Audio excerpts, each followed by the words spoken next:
Hello guys, welcome to my next video, part 9. Okay, let's have a good look at, let's take a look at this guy first. Focus.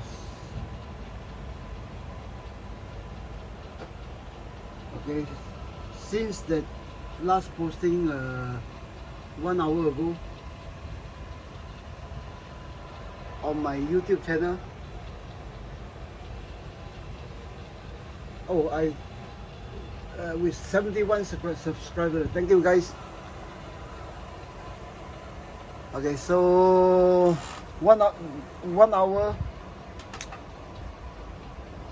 the guy turns out to be like this. Okay, so let's take a look. I get the machine on and spinning. Yes, they're still live.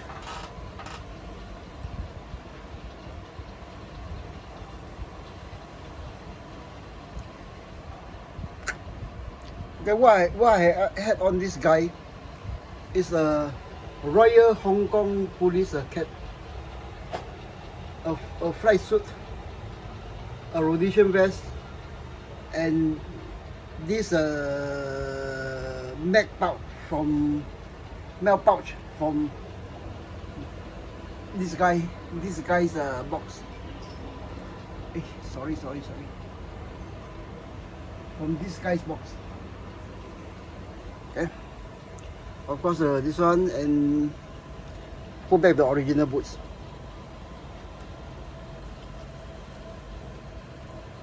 So roughly right now we have a base figure something like that. Okay. Focus.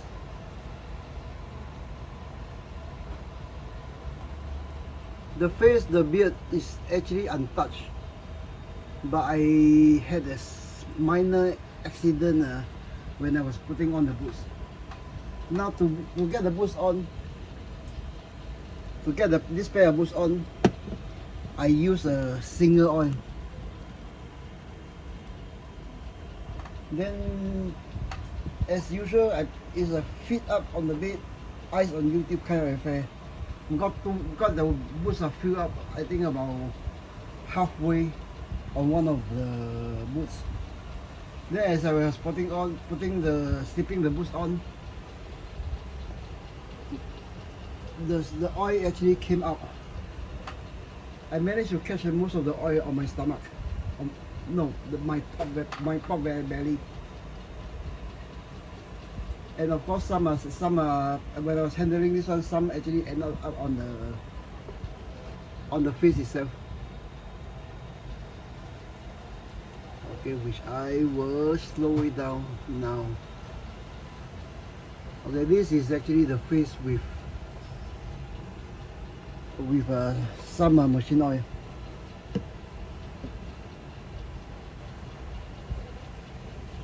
No, I'm not too worried because I know this machine oil will dry up over the next few days. But basically, what we have here is this. Another mistake beside this puncture hole here when I was frocking the beard was actually last night when I was doing the raids. Some of the raids actually went into this ice, which actually I like it because it's an old man's eye.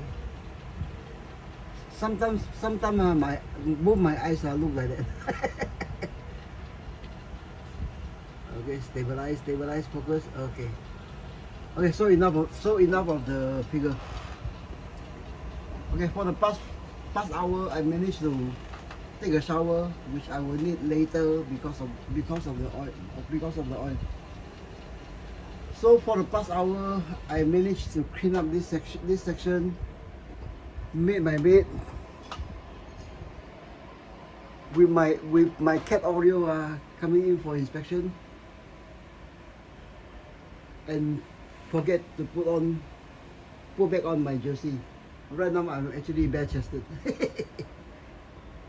Okay, So that 1 hour, I managed to clean up this one and then create a bigger mess. Okay. Create a bigger mess here, here, here, from the item of 2 of my scrap boxes, or what I call my junk box. Okay, this figure actually has very little items on. It's only a cap, a flight jacket, original boots, one of the I think 21st century GI Joe, that kind of weapons on him, and what a old faded Rhodesian vest. Don't ask me what make. I don't know. The faded up Rhodesian vest. And then of course rubber magazine pouches. Actually I opened up the original one and took out the same mag, which is here. Okay. I was going to use this one is because it's more detailed, blah blah blah, focus, more detail, blah blah blah, but actually I don't like the color. And I don't like the size of it also. It's a bit smaller, narrower. But primarily it's because of the plastic loop here. This has 1 set. This is 2 sets.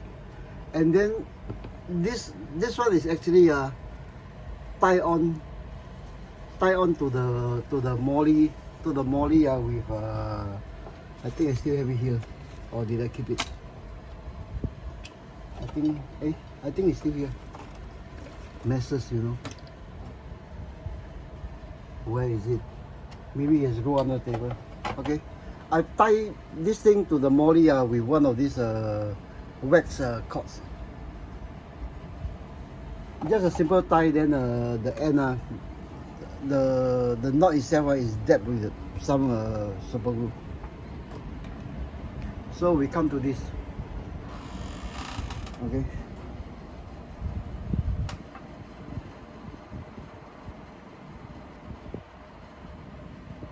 Okay, characterization of this figure. I don't expect to find this overall inside one of these boxes. I do still have, I think, about perhaps maybe three or four items, 3 or 4 of these vests inside one of my other boxes. But those are shiny 100% polyester, very old Dragon items. This one turns out to be, I don't know what the brand of this thing is, but it's thick, very thick cotton. So this vest, this overall is not PVA. It does hold some of the most of the crease well. Okay, so with this overall, the characterization of this figure is he's a pilot, a fighter pilot when he's young, in the former USSR Air Force, which was stationed in Ukraine, in Ukraine. So as Ukraine get into independence, this guy has fought together with the grandpa. Okay, when the Russians came rolling in a few months back, in the early months of the year 2022. This is the only military uniform this guy has. Okay. So he just actually slapped on the uniform, took out an arms, whatever magazine clips, ammo he has, and came rushing out. Okay, why do I need to go into storyline? Okay, with the storyline, it's easier to build a diorama.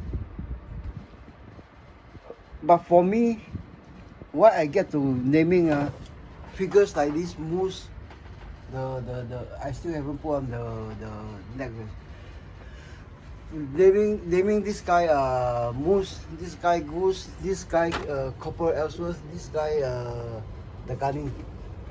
Because along with the storyline, a name actually makes characterization of a figure, whether it's a lone figure like this guy or a diorama figure. Easier, very much easier. With the name on, it's easier to picture the personality of the guy, and then as you detail those things, some of the personality tends to rub on. Okay, two old dragon kids. Yeah. This is Corporal Ellsworth. This is Gunny. Straight. It's not straight out, but it's old dragons. Also old dragon kids. Now with a corporal, you have the impression that this guy is actually quite young, with slender hips. Okay, quite fit, muscular. Perhaps one of the farm boy from Wyoming.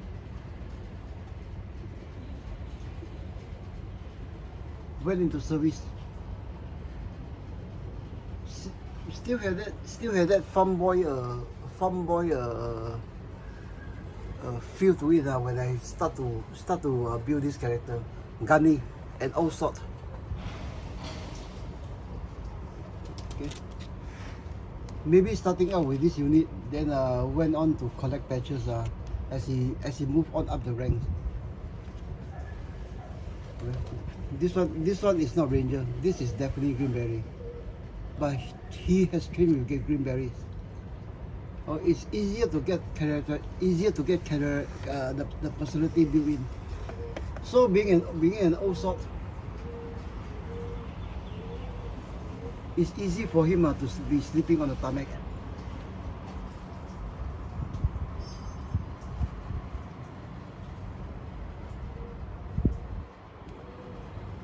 Okay, so enough of that. We'll get on to this guy.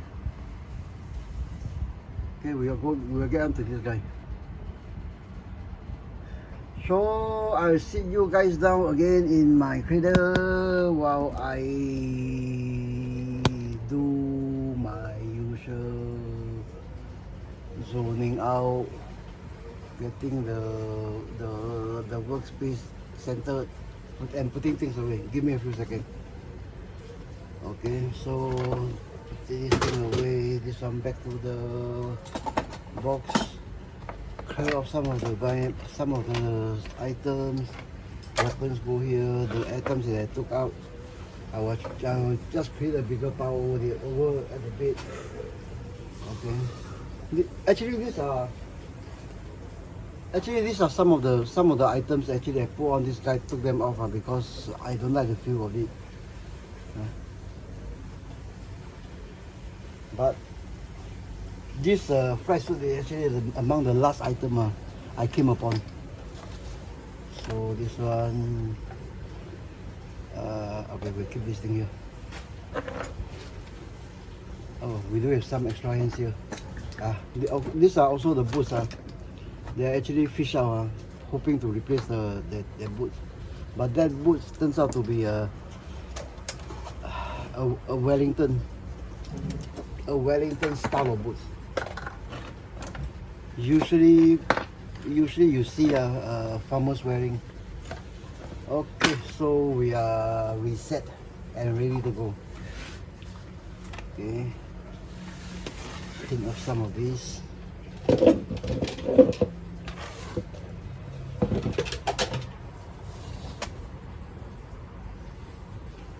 So how do I go about it? Okay, we'll start with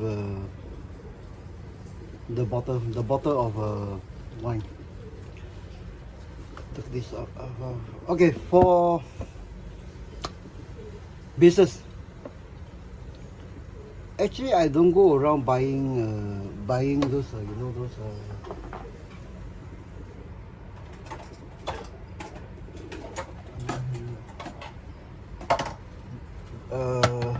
figure base like this one.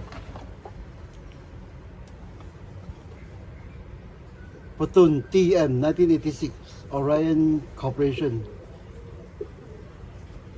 Copyright 2001 MGM Studios Incorporated, all rights reserved. 2011 Hot Toys Limited, all rights reserved. 2011. I don't go around buying this one. This one actually came with some of the used figure that I bought. I don't buy stuff like that, period, because this one is something like about used is about 6-7 Singapore dollars per piece. Okay, if bought new, this one is over $10. You get 10 of this one, you can easily get a new kit, you know. 100 plus Sing dollar, you can easily get, not the latest damn toys, those ES. But right now the price has gone up, but at maybe 10 pieces at $120. A ES kit, ES modern kit like this Urban Raider. They are anyway easy simple one. I can easily get it for around maybe about 160, 170. Okay, those their upper range, we have more detail, better bodies, maybe about 190, 200. Okay, so save the money on things like that. Make your own. This is actually a pallet wood. Okay, it's actually a pallet wood. They are soft. Just drill through hole, find a tube, go inside,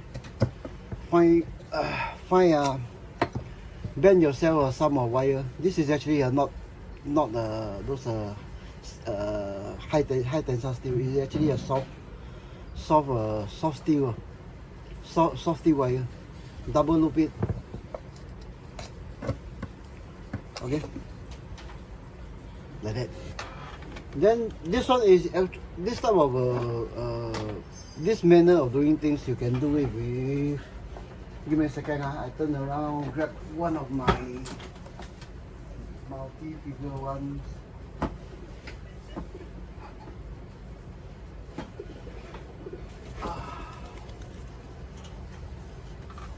Okay, the same method. This is not pallet wood. This is actually a soft. I don't know where I got it, but it's also soft. Actually, this one I have this. I have to yank it out from. Yeah, I have to yank it out. Hey, sorry, I have to yank it out from this cupboard. Okay. So with this type of pallet wood or soft wood. Okay, it's actually soft wood. Okay, this is also not pallet wood but soft wood. It's thicker. I can't remember where I get this thing from, but it's free. You can hold multiple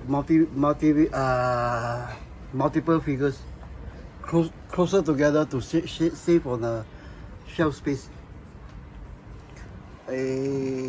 Shall I talk about these guys? Okay, this set is actually my Focke-Wulf pilots. Not in a single year. It's spread out from 1942 to I think the early 60s or late 50s. It started with this guy. This is a World War II German Focke-Wulf pilots.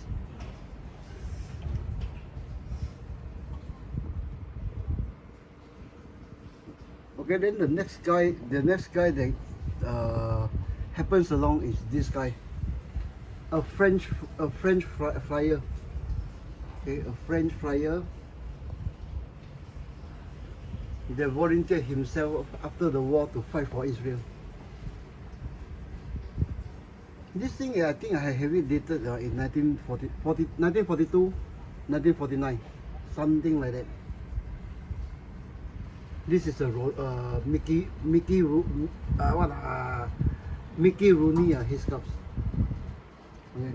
This is a French fryer frying the same FW190 for Israel. Then the next country and the war that actually uses the F109 is actually South Africa. After the war, most of the tanks, the planes got broken up, but because they are viewed as scrap, those better look after machines is actually sought after by nations are seeking to rearm themselves at these scrap metal prices. So we have one from World War II 1942 flyer, one fighting for Germany, and for Israel.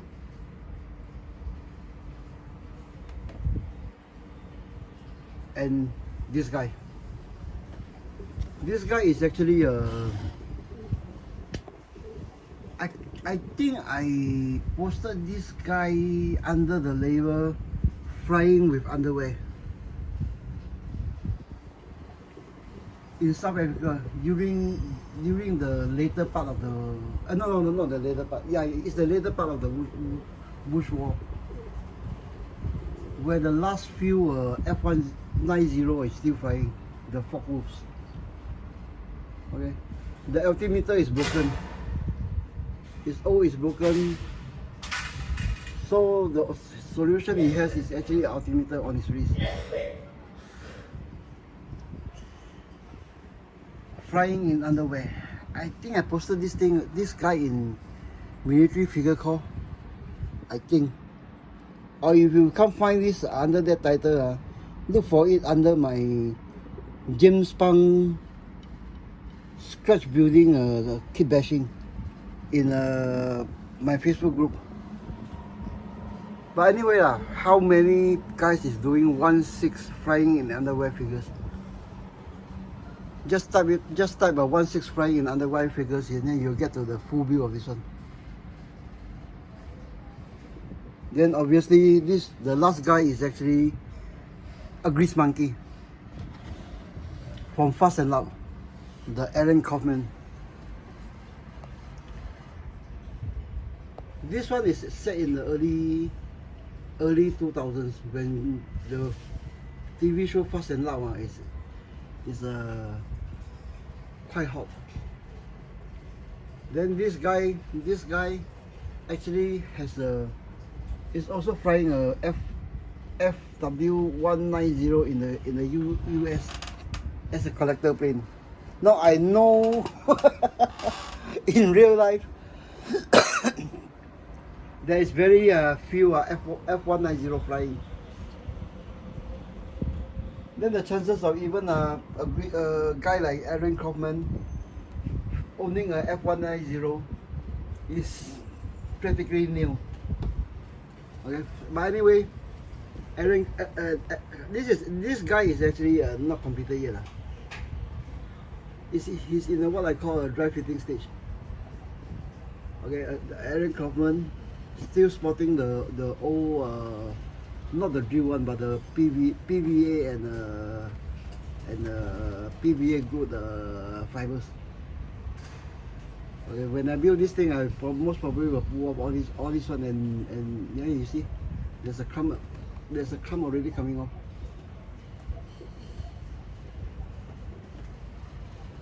It disappeared. There's a crumb already coming off, so it's not completed yet. So let's take a look at this guy.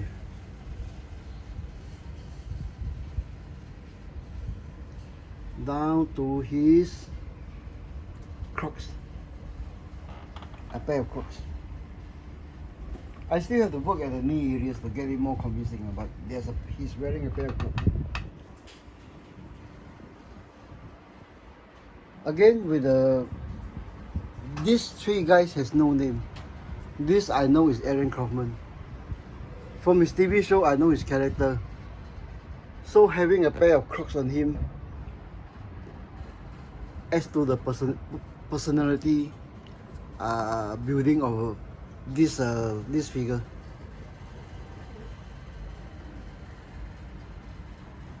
Okay, so I think enough of this one. Okay, so we'll move on to DIY base figures. So with this one you might even at some stage do a diorama out of the same base. Okay, let's get back to this guy. Okay, let me pull him down.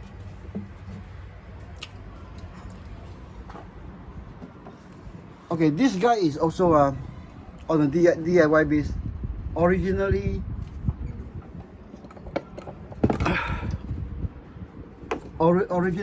he has one of these tip going on, but as I build the diorama base, I pull off the tube. The hole is actually still inside there somewhere. Okay, I pull off the base, then with the same bicycle spoke stand that goes up past his waist, he's actually supported.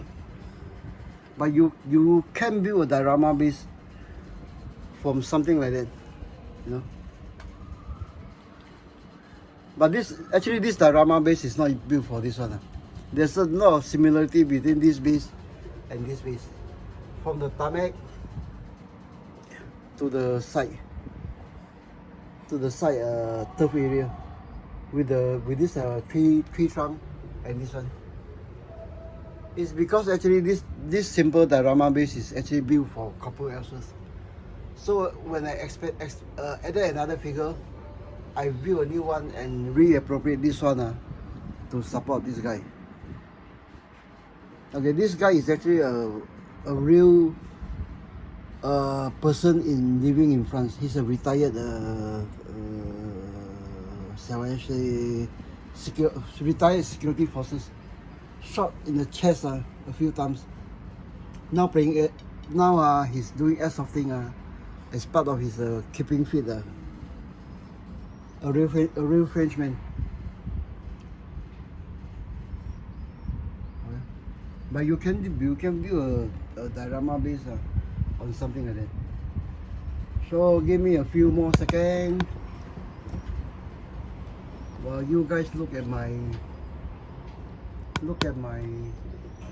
YouTube channel, where I put away these things and we get on with this old man. Give me another 8 seconds. I chuck this thing into the cabinet behind.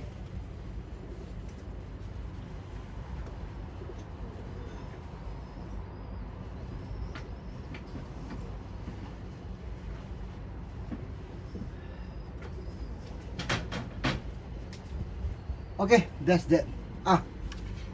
I think it's dry really. This thing was done this morning, I think. As I took off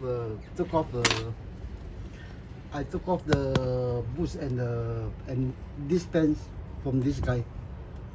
So let's refocus. Re-aim. Okay. Work surface here. Zoom out a bit. Okay, here. Okay, we'll get on with this guy.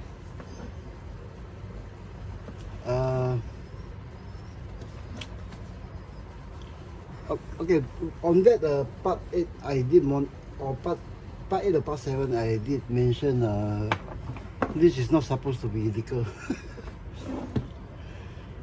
So what should we do? Center the thing, center the hole. Oh, I can't even find center. I think my eyes is like that. Center the hole.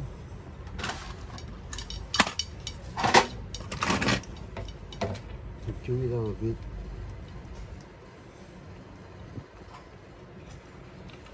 Yep. Expand the hole a bit. Wait, did I put back the drill bit? Oh no, it's actually here.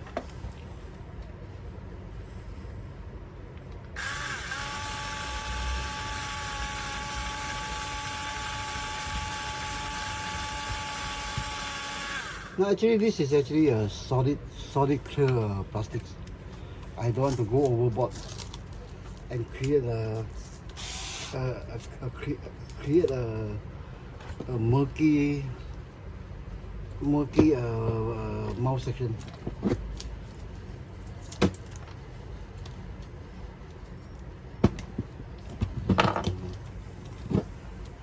If you saw my this part 8, you know why I go and tape this hex bit onto the drill. Okay, I think good enough.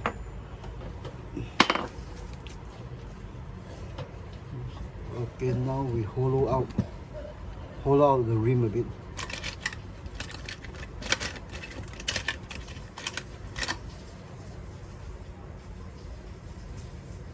Yeah, I think a bit of countersunk is enough.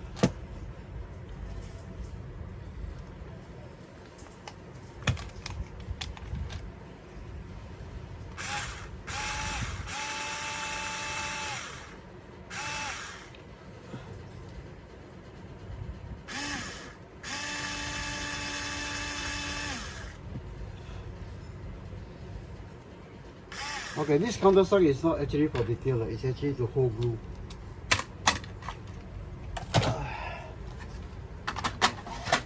Okay, so we'll do it. How should we do it? Okay, I think we'll use some bandages.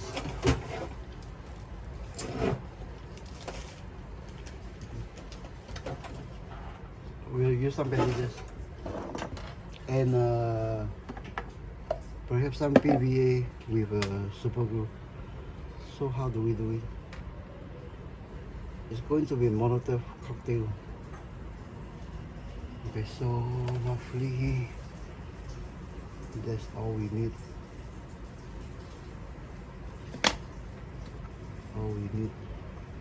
But is it too rough? Yeah, I think it's too rough. Then obviously we cannot go to cotton, but it appear too much of a smoke. So the next best thing,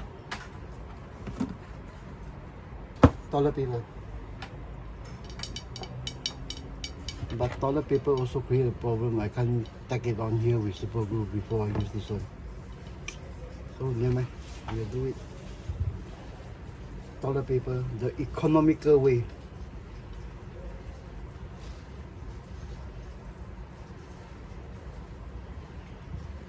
Just a small wet. I can still use the whole sheet. Little joke there. Very little joke. Okay, so the way this thing is done is actually diluted white glue. Okay, get the whole thing soaked. Create the crease. This thing it will dry rock hard. So get the proper sizing correct. Tear off some maybe. Tear off some. Get a suitable length, which turns out to be I think something like that. Okay. And it's actually pulled off by the weight of the water. I was actually going to planning to take this thing with bandages with super glue and then white glue the rest. So we have something like that. A Molotov cocktail, which will be okay as super glue. No super glue. White PVA goes. Don't do any detailing or whatever when it's wet. Do it now when it's about 50%, 60% dry. Okay, I take down this. Okay, and clean up this.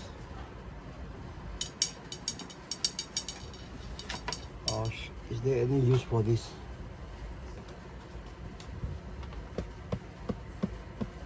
No, just forget it. It's almost free anyways. Okay, keep this. Okay, get this out of the way. Then we'll go proceed with the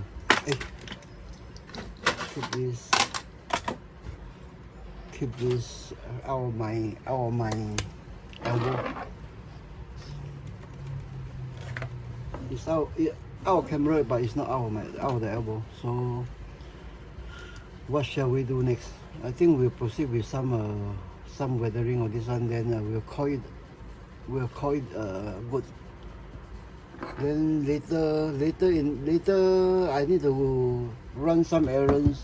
Right now it's Sunday.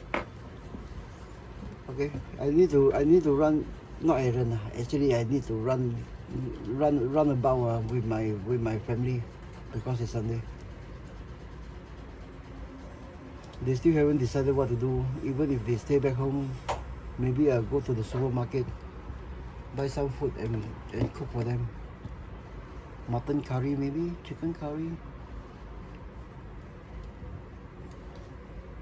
or maybe some Singapore chili crabs. Who knows? Okay, so we'll proceed with some quick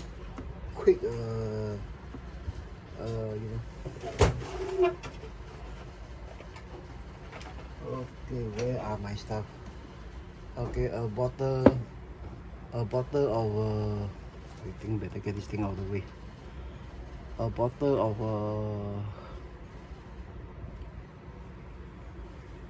cleaner thinner, a bottle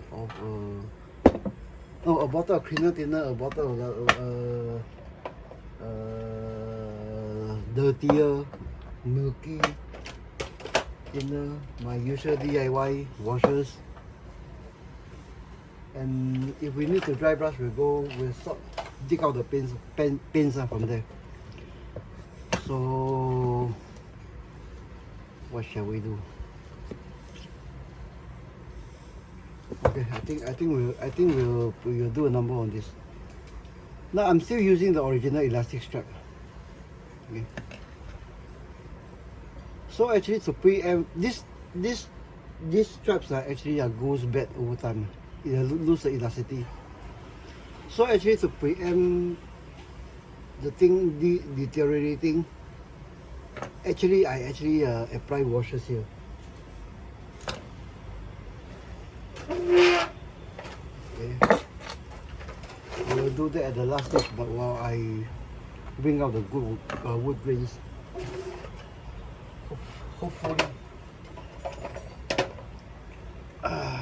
So how do I do it?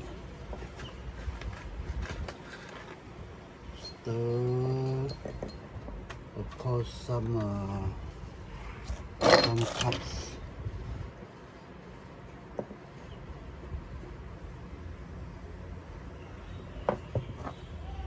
Nope, wrong color. It should be a lighter variety.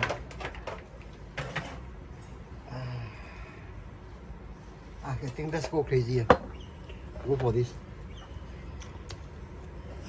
Like what I told you last night. I don't actually go for some specific color.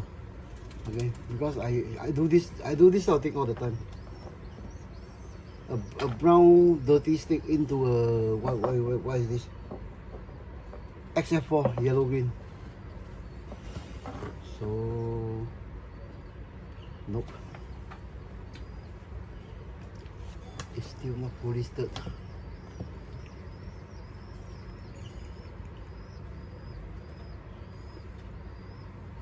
Yeah. So something like that. I'm taking the paint off the rim.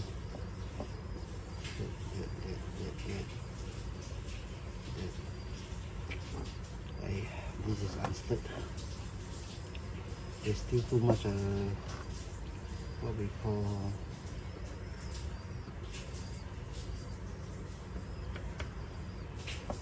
yeah, I think after all those dots, I'm starting to get a feel of it.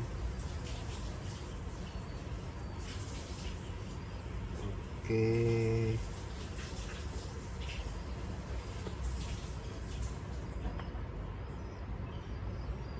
Okay, we'll put away this and go for a hot head. Sorry, hot air dryer.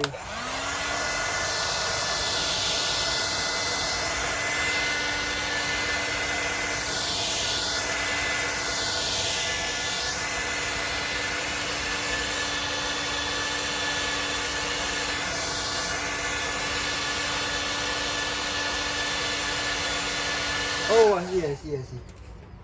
This part of the rifle actually has some of the this is a single machine oil on. Yep. So then we just work around the problem. Okay, so I think this is good enough. Again, use pen thinner is actually denatured. That means fumes have escaped, making the thinner weaker. And I should have I should have a coat of matte varnish on this earlier. I forgot, sorry. See if I can get away with this without stripping the brown off. So actually, as I say, as you spend more time with your material, you get to feel how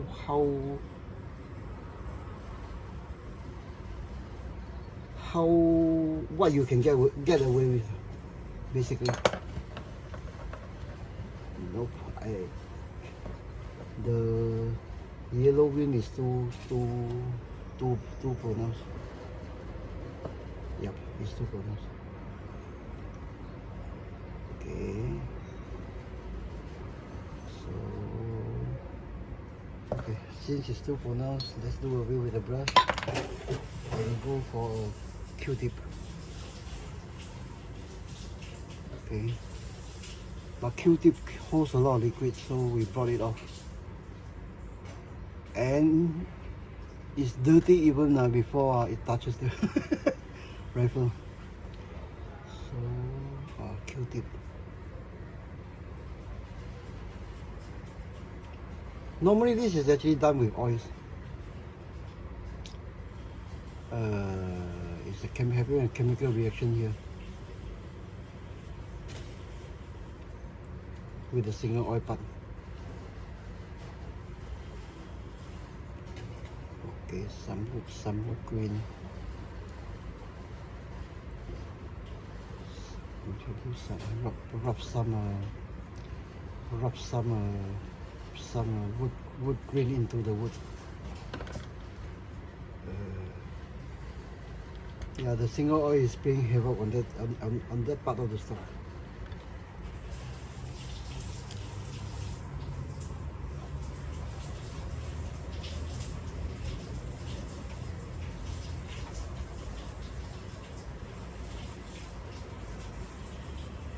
Yep, it's playing a havoc on this part of the stock.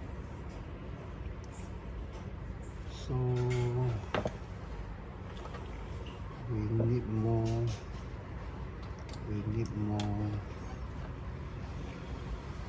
get rid of the dots here.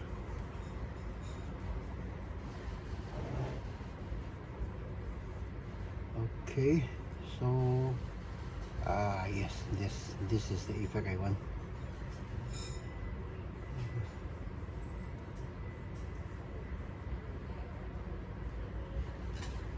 You see, it's catching those melting and catching the fibers of this cotton. Okay, we have more or less get what I want.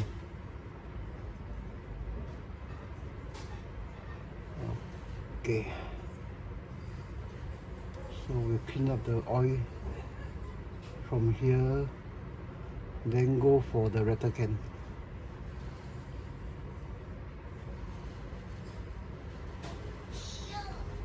Yeah, we'll go for the rattle can, but before that, let's do green on the straps. So this is actually a used pin from about 2 weeks ago. It's dry. I think I used it for also done live on this what we call video in, I think, one of the earlier posting. I forgot which one. So we are creating instant wash, which goes onto the straps.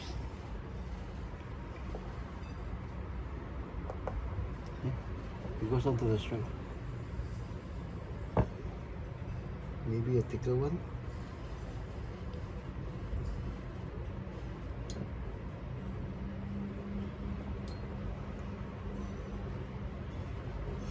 I'm actually preemptively destroying the rubber inside this strap, because if you leave it alone over time, this whole thing will just shrivel up.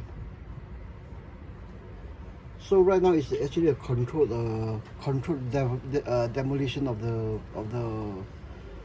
rubber within this elastic cord. If this thing is on a helmet, usually I'll just go over it with thin type super glue.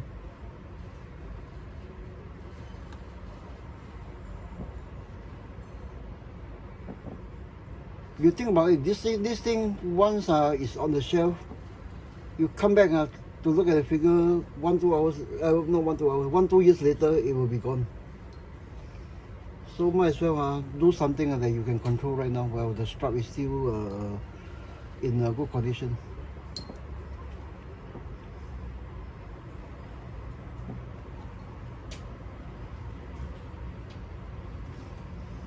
Okay, it has turned to be the green turned out to be the one of those, the shade and color that the Soviets, not the Soviet, the Eastern Bloc country are using.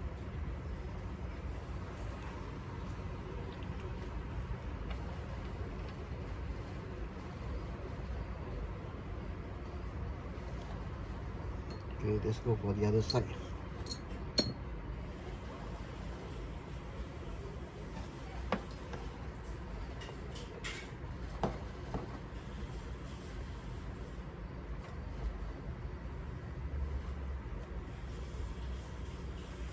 I'm doing this rifle right now because the other shades of washers, including on the stock, on the metal part itself, is actually the same that goes on the boots, on the whatever. Doing weathering is not like you see 1,000 items there, you do 1,000 items separately. No. Then you end up with a figure that have a lot of shades that are actually off, not visually compatible with each other.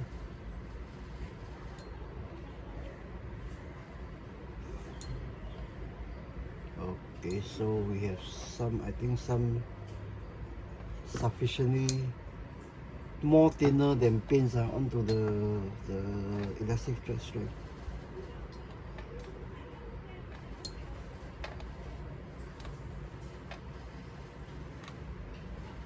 Of course, I could make this thing and then dunk the whole strap in, but I want to preserve the rest for future use. Okay, you see already I'm using up, I think maybe about 40% of the this dry up pin. Okay, yeah, it's still a shit that I like. Let's do some heavier, thicker stuff on some of the area.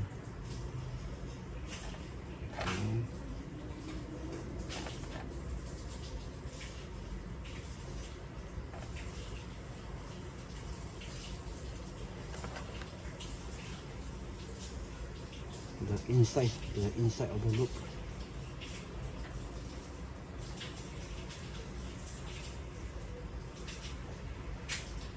Okay, so roughly we have it like that. Change to green. Okay, so give me a few seconds. Shall I wait for this thing to dry? No. Well, I go for the rattle can.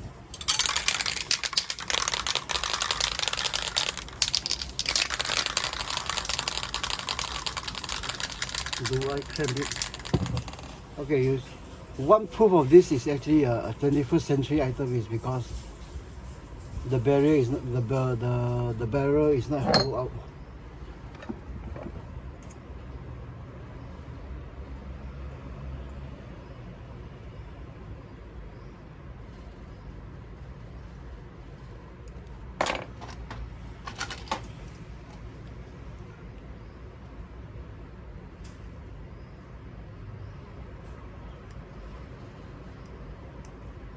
Yeah, I think that should be enough. Okay, I think we are good. So how do I clamp this? One of these on one of the straps, and hopefully the plastic won't break. Yeah, I think we'll go crazy and do it this way. Hopefully the plastic won't break. Okay, I think we are good. So we'll go over this thing.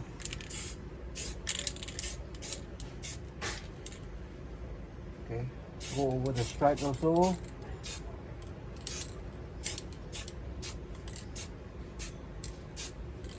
And hopefully it won't get snowing that we did on the Headsculpt. That was a humid 1 AM as well.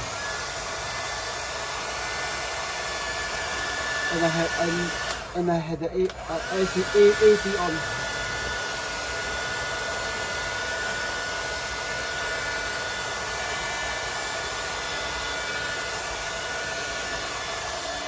Okay, so we have something like that.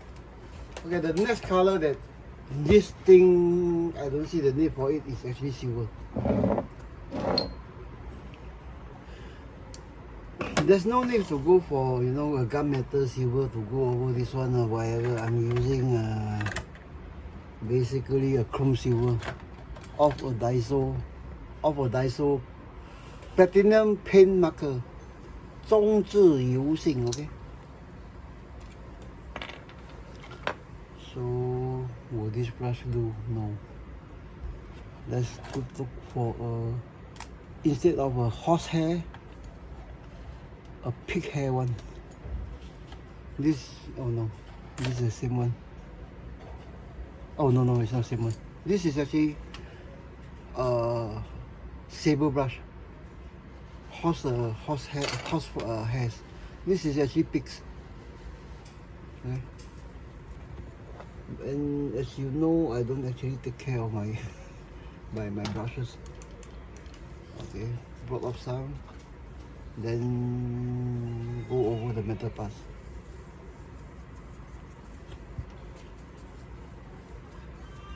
Now the reason actually why I do this part first, the silver first, because don't ever dry brush through silver and leave it there. Some wash have to go over it. Okay, I purposely overdone this part. Okay, it's more than it needs to be.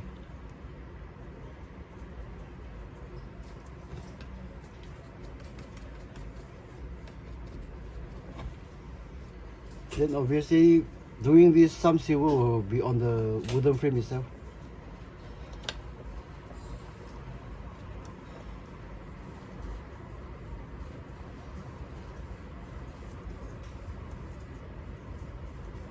Okay, and then obviously to bring out the hole, and the hole and the hose and the slot.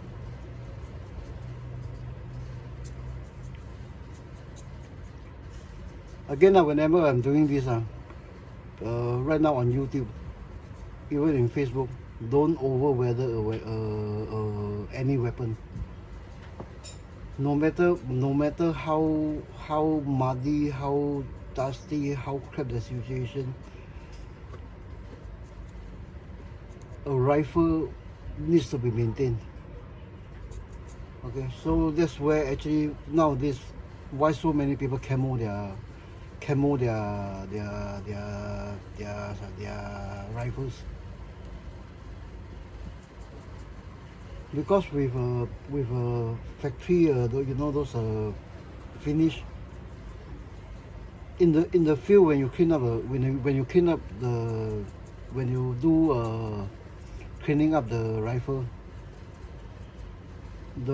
a new rifle will stand out against whatever camo you have or whatever dirt you have.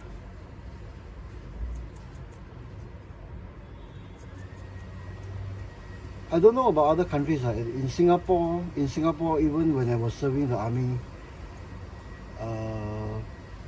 not as a professional soldier but as an NS man, we have this M16 rifles, you know, with the triangular foregrip, the early prototypes. Those were actually no one actually had the idea of, you know, spraying those rifles with rattle cans. But we do it with actually gunny sacks. Okay, we have gunny sacks cut out into strips. Then because it's easily deflate, it's tied to the some other parts of the parts of the rifle. So we have something like that. Okay. So actually right now we can go on to doing everything one shot. Okay, silver is also one of the few paints that actually I need to wash the brush. The other one is red and black. Otherwise, I don't actually clean my brushes. Okay, so we'll let this thing dry, but keep it one side so that I can keep an eye on it and remember to do the washes. Okay, for this cap, this cap is actually a Royal Hong Kong Police cap. Okay, it has a logo stamping here. Then this is actually a patch, a 1/6 patch with the Velcro torn off, and it's tacked on here by Elmer screw. Okay, in the thick form. This was not done anytime soon off the camera, but I think I had this thing done, I think weeks, months, years before. Okay, so we'll try to fish up some of the details here. Hey, drop here, drop there, drop everywhere. So the obvious way is actually grease.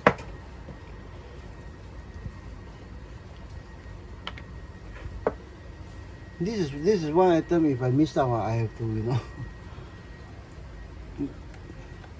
Okay, where's the paintbrush? Yeah, I put back. Is this the? Oh, I think this is the one. Is this the one? It's too big. So we'll go for a smaller number.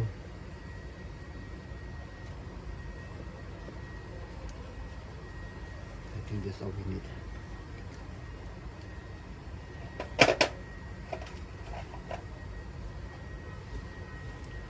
As it turns out, after a big build like the Jeep, the tricycle where they posted earlier,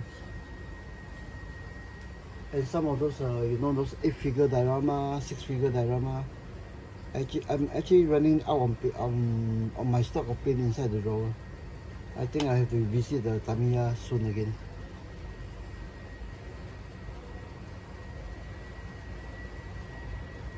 not to get specific color lah, but actually some of those you know, primary important color like red, flat black, white, yellow, blue. Of course, you can mix a red with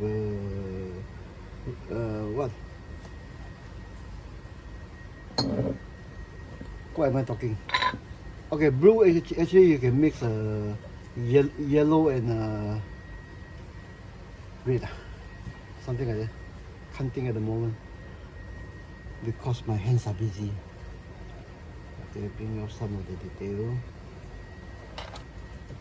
Then I think if we can call this thing good, blacks actually don't go for washes. But if I need to, later we'll have the washes ready.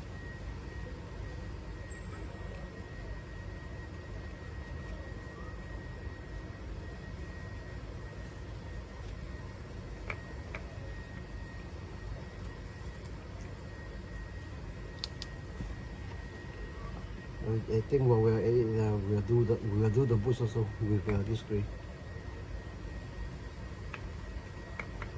Then fish out some of the recesses later on, because I do have a lump here. So this part is not seen, but this one, but it's shiny plastic.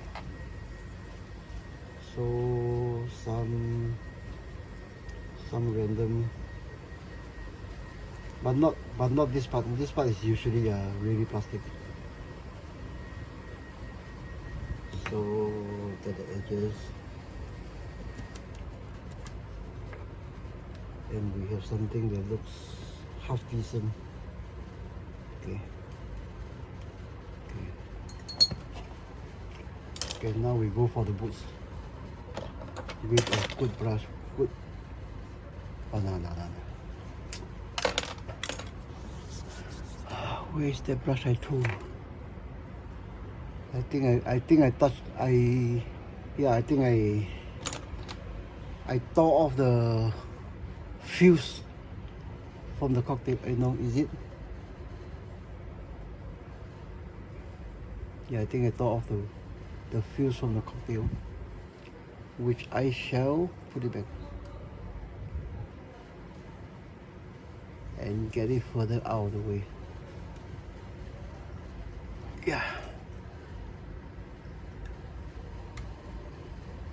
So right now, handling this one is about dry. Okay.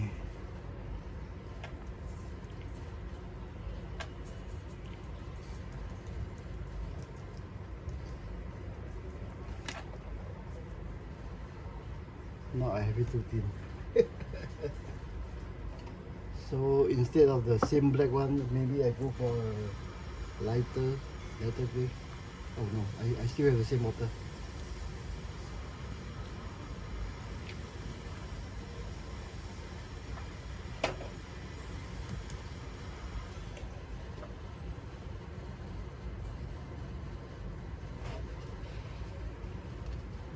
Okay, so dry brushing the recess area and the edges. Again, of course, some of this paint will get onto the fabrics, but do it as little as possible. Then because later I'm going to weather the fabrics, and then believe it or not, those that get onto the fabric will be introduced into the grand scheme of things. Okay. I don't know whether the camera can pick up, but already the crisp parts of these rubber boots. This is rubber, not plastic. It's really rubber. It's not those, you know, those top of the line leather thing, you know.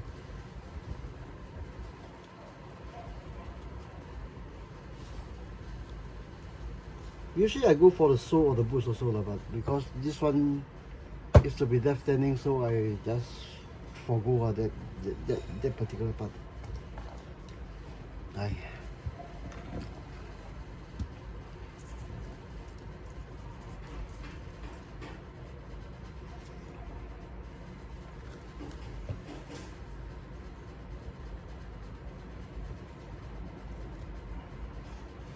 Still a bit too wet. But not to worry. Now I got some on the hands. The hands.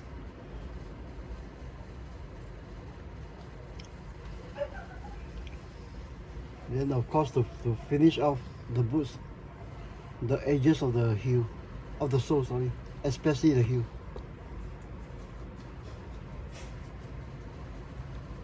Okay, from the bottom up.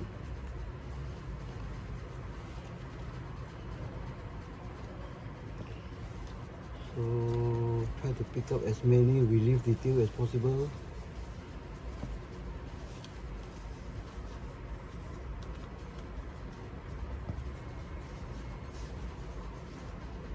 Okay. Actually, I should go for the other boots also, but nah. I think if I go to, it will get out of hand.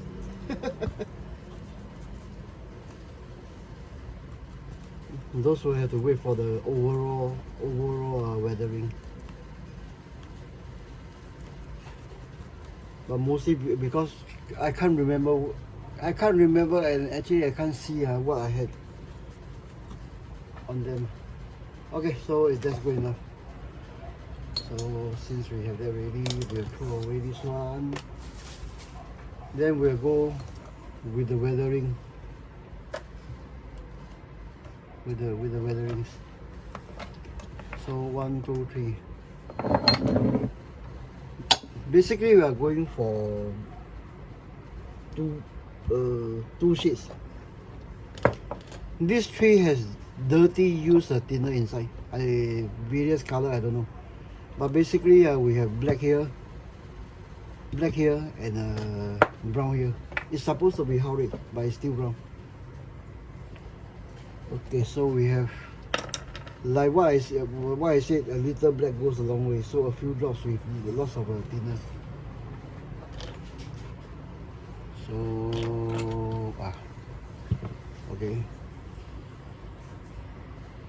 it's sort of a runny wash.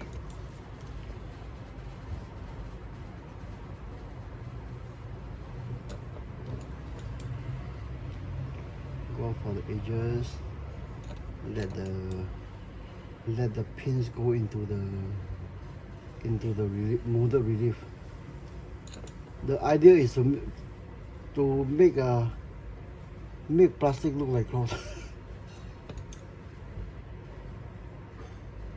Okay, started. This one is actually a bit too thin. It's a bit too thin. So where is my black? So a drop of black into the wash, or maybe I can clean up the edges. Okay.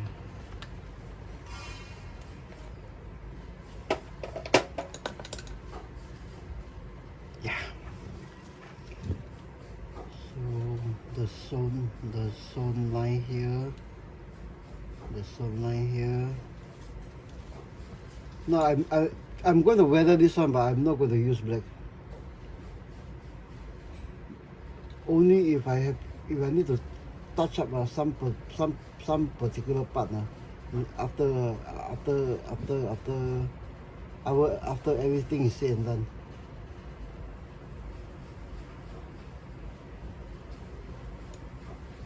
Because black on this coyote brown is not a good idea. But I can change the color of this one using this.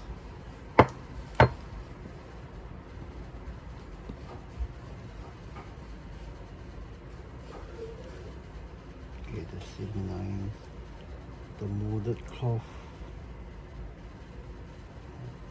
Okay, under the flap.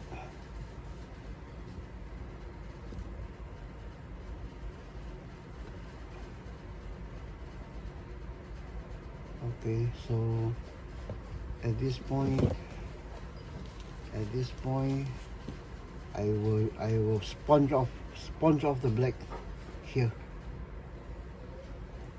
Get the brush mostly dried off, and maybe go over it.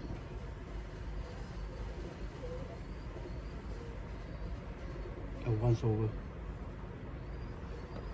then I can go for those lines that I missed.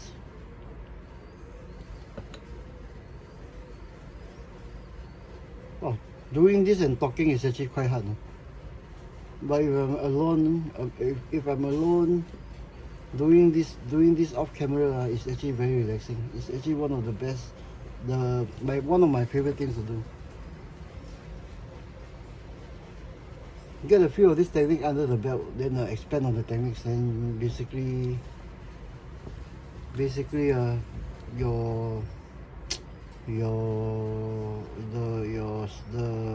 skills will pick up over time.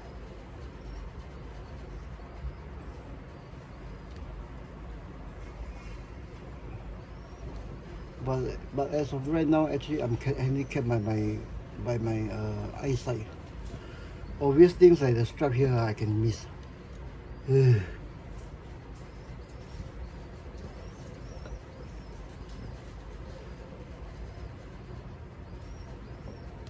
the pouch here.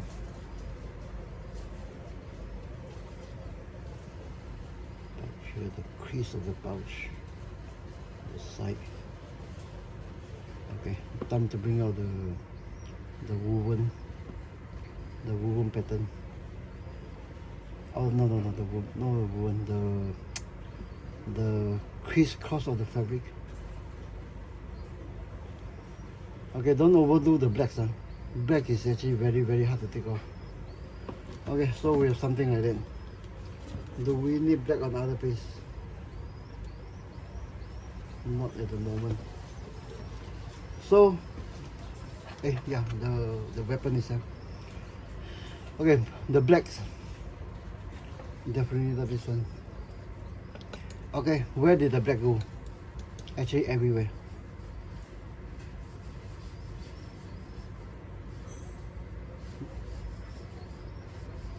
Okay, blacks over metal part is actually to tone down the silver.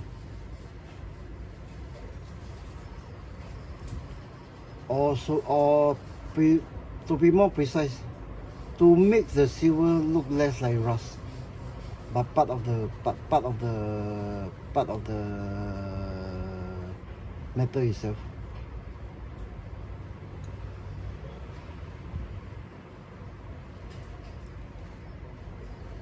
Okay, actually I should do the woods before I added the black.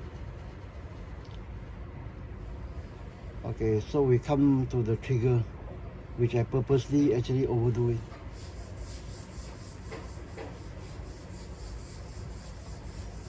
Okay,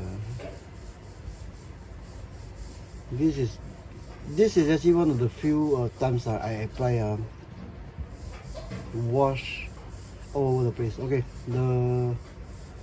this part has a lot of silver. I hope the camera can pick up. So with a thin black wash, it tones everything down.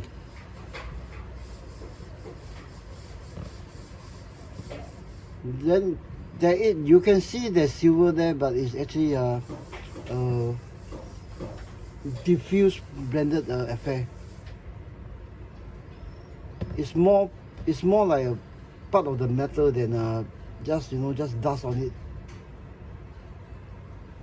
Then doing this way actually also impart a certain sheen on the weaponry. So do I do this with black? Yeah, I think we go with black, but thin down black. Yeah, I think we use this part. Okay, this part on wood is actually to get into the recess and crevices of the wood, but I don't want to darken the wood, so it's actually a very, very almost non-existent black.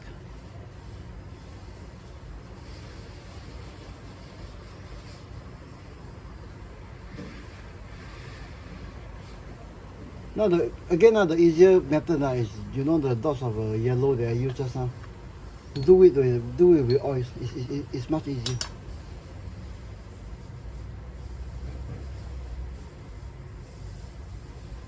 Then pull off the oils with maybe not enamel thinner, with maybe a methanol spirit or something like that.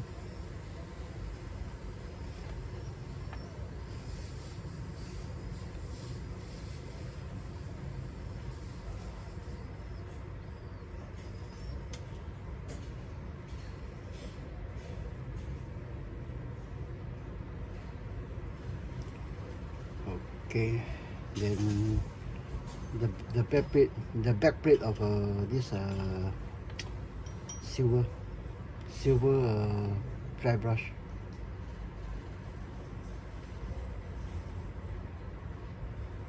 But obviously not the stamping. It says 21st century toys. Obviously not that one. No. Okay, the top of the stock, where I told you dry brushing this one, the silver will, some of them will get on the stock. This will actually cover up the silver also.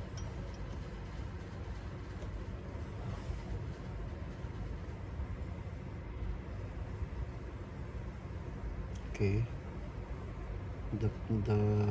This plate also, the lines of this plate. Just remember, to get this thing on, it has to be covered with a coat of water can, matte varnish. Dry, it acts as a shield. If not, you definitely leave off the paint. This is one of the most common mistakes. Sometimes I make even myself. I just forget it. No, see how far I can get away with. Okay, I think I missed out this part. Yeah, I missed out this part. It's blame it on the sling. Okay. So roughly we have something like that. Obviously, later we'll go over with brown. So we'll leave this thing aside. Maybe a few more blacks here. Like I told you, there's no hard and fast rule that when this must go on after that, which is a sin if you do that before this. No. Okay. Or the method on YouTube says it has to be like that or like that. No. Everybody has their own methods. It's not to say that anyone is right or wrong, but everyone has their own methods. And then right now, my own method is hampered by my poor eyesight and shaky hands. Okay, so this one we'll do weathering for the hands also. Okay, as per standard SOP, for skin, some flicks.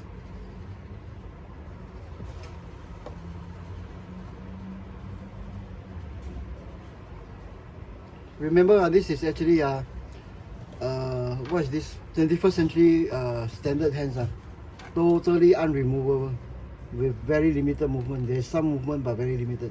The joint is actually not movable.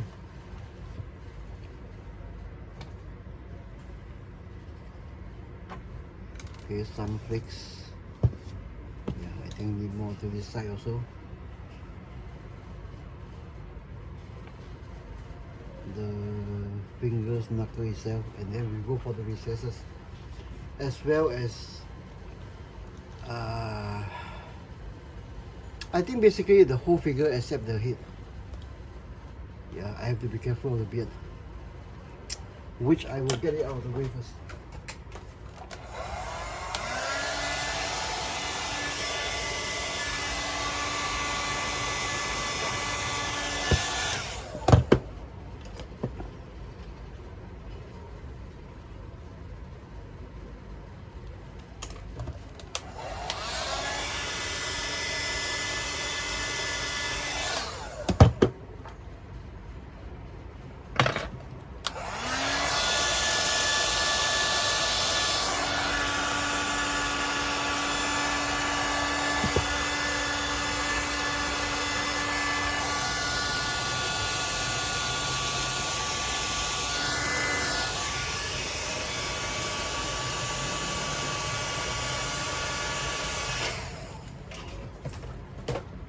like I said, 550 cord is perfectly controllable styler.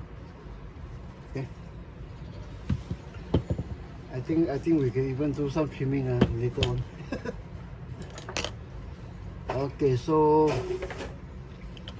do we have it as the name? We just proceed. Okay, so basically this one will go over everything. Predominantly the best. Go for the seam lines.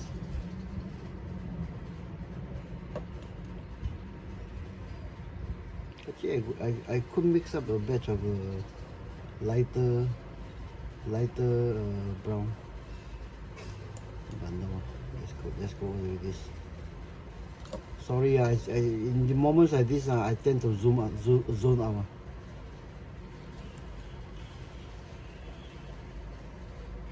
But I think basically you get the idea.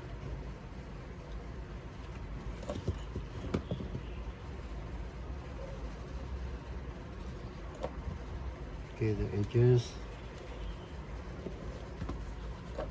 This rhodesian vest is actually a very faded item. I don't know how well the camera can pick up, but it's actually very faded. The color is actually the threads is actually down to a very faded affair.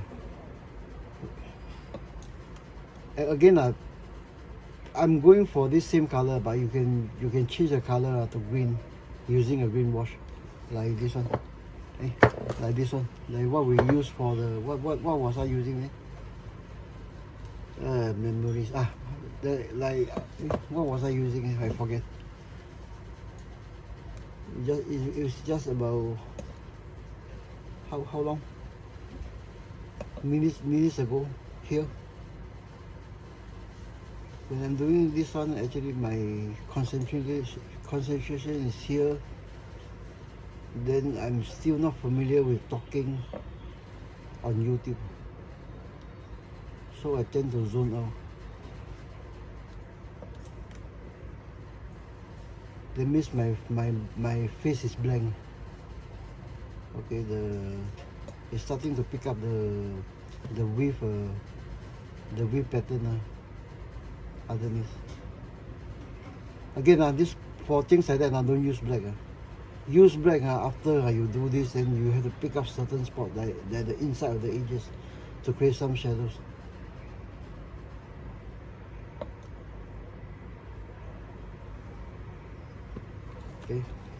Okay, comparatively here and here, I hope the camera can pick up.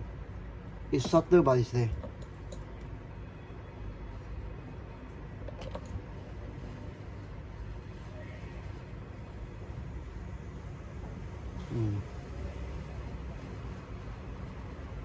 This is more brown than brown, but if I'm using this Tamiya How Red, the effect will be better, which I don't have.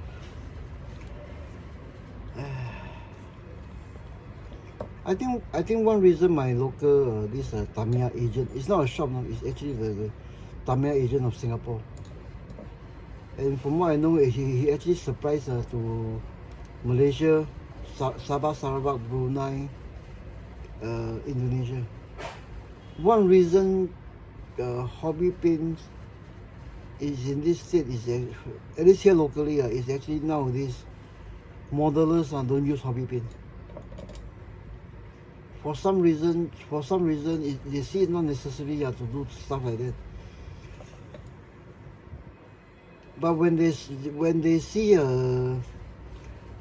a computer works by guys like Ransom Chua, also from Singapore, Mickey Traves on Facebook, they go wow. Then right now I'm showing you some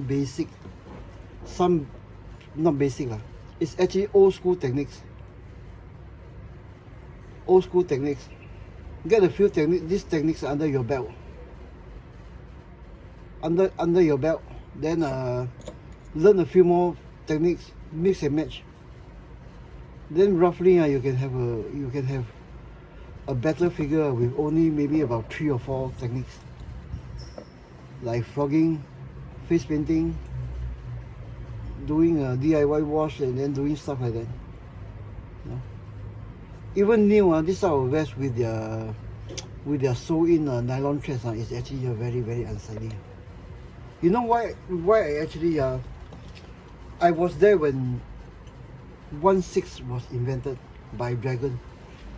At one point, actually, I think I'm actually all the while I'm a paying customer. I don't get sponsored by anyone. But at that point in time, I think most of the hobby shop in Singapore know me by sight, because I just go inside, maybe get some stuff, chit chat with some of the guys, because they see me there often, and then leave. But at one point in time, in I think in the early 1982-83 period, when Tamiya was actually taking off and overtaking old brands like Matchbox, Airfix, and after that they made their foray into radio control cars.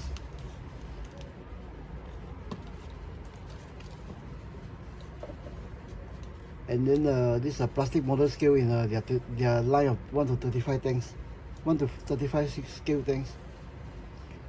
That's where actually Dragon came in. Dragon DML came in. Now, in one of the visits to one of my local radio control hobby shop, I was actually moving from scale hobby, plastic scale hobby. 1.6 was not available then, not even invented then. I think I met with the boss of this Dragon DML.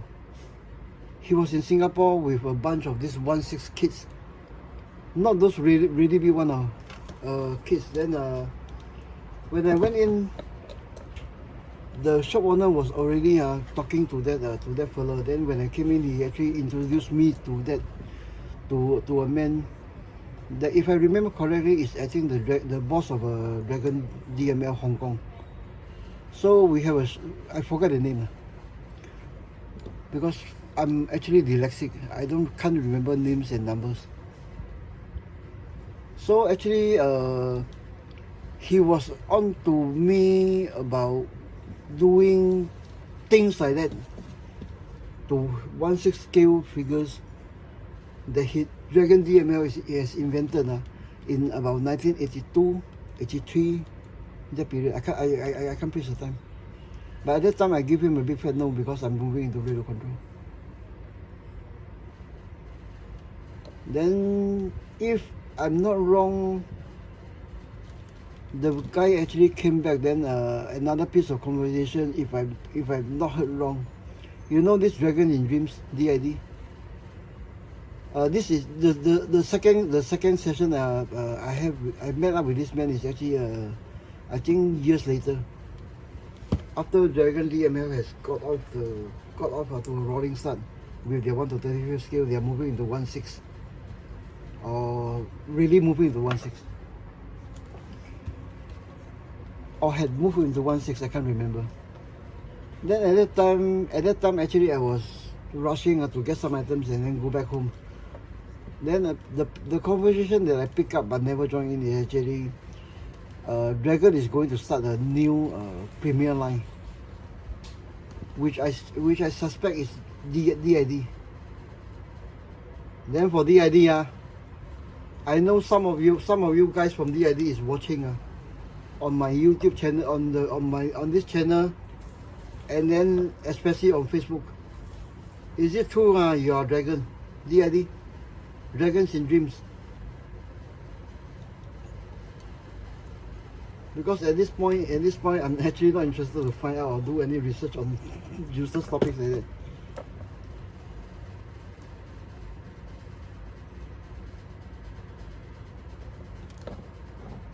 Okay, but maybe you can ask whoever that came to Singapore in 1983. The location is actually Toy Car in Bukit Timah. Then I'm that fat fella that refused to do something like this in 1982 for Dragon. Now eat that, take that. Okay, so we come to this these two. Then actually, my impression, there is actually 1/6 scale back then, but it's known as 12-inch Barbies.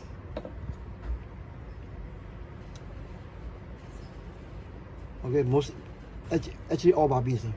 You know the derogatory term is Barbie for men. This is Barbie for men. Actually, is when 1/6 was 1/6 military was invented by Dragon. When they start pushing, maybe their competitors or what actually use that term on Dragon. Barbies for men. That's how the term can come about. It's actually what I gathered and read in those those hobby magazines.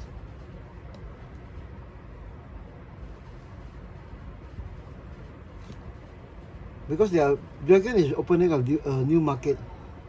Then obviously, when this market opens up, the perception is they're into the existing market or something like that. Okay, so this side using the same bottle. I think if you can maybe pick up the difference. Okay, the same bottle, the same color that goes here and here, all from the same bottle. With of course the black, as a shadow underneath.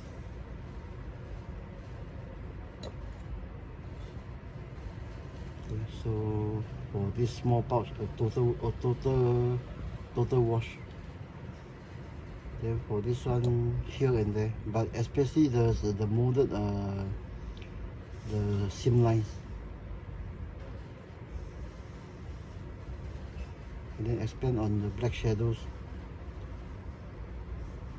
here and there, but I try not to do total wash. Somehow my brain doesn't capture total washes. Okay, again the crevices.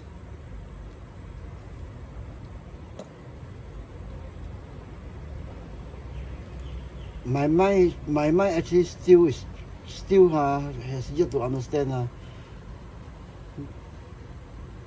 People are selling bottled washes.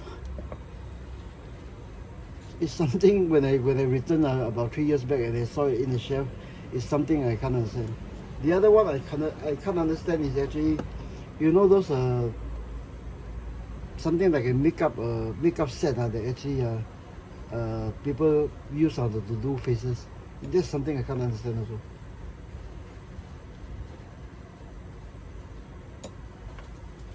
I mean in theory it looks easy. It looks good. But being hobby, I think most of you guys will have whatever big space you have, you will be fighting for space. Then to have things like that taking up your this workbench space is something I tell you I really can't understand. Okay, so this one black, I don't think it needs a black wash, but the same bottle goes to the boots. The same SOP, the seams. But be careful, remember the gray that is dry brush on is not rattle can seal. It's not seal. Be careful. You can seal it and be safer, so to speak. Again, I'm seeing whether I can get away with things. Yeah, the same wash that goes over the gray will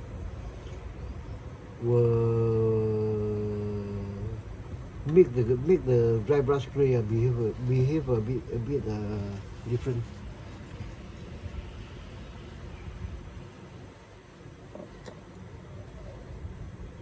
But this is actually to pick out the molded details, the molded sewn in detail, the crease, the folds.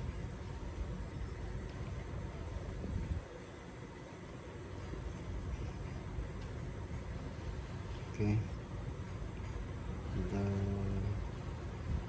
The one letters.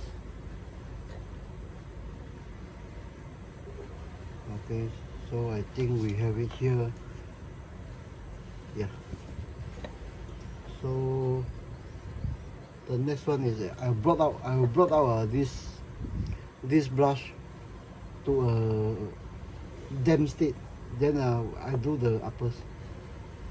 So obviously to blot out the general impression is you're going over this one. No, don't do that. Very wet paint.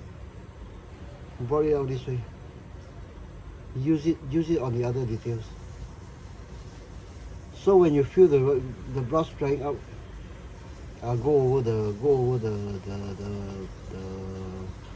top part of the boots.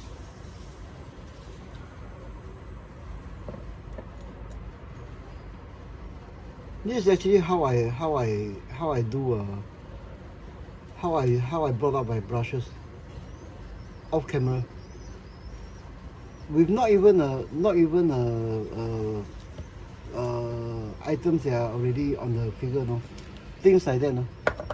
Things like that, I just fish it out from my this scrap box. Put it here. Then when I'm doing painting, I brought out the brush, on items like that, you know. Yeah. Then continue with the detailing. Faces, uniform, hair, headsculpt, all these things.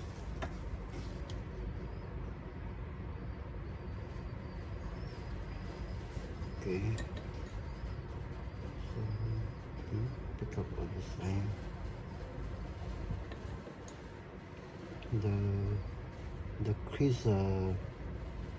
The crease leathers. So we come to a point that it's almost them, but not there.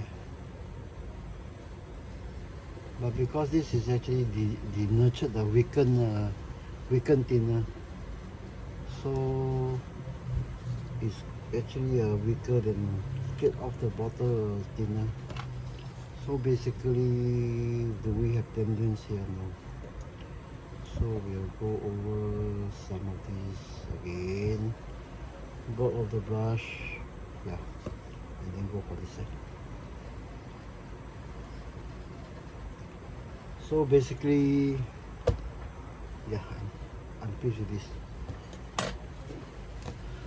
So basically, we missed the hands. So okay, after the flick is dry, the recesses and the knuckle lines.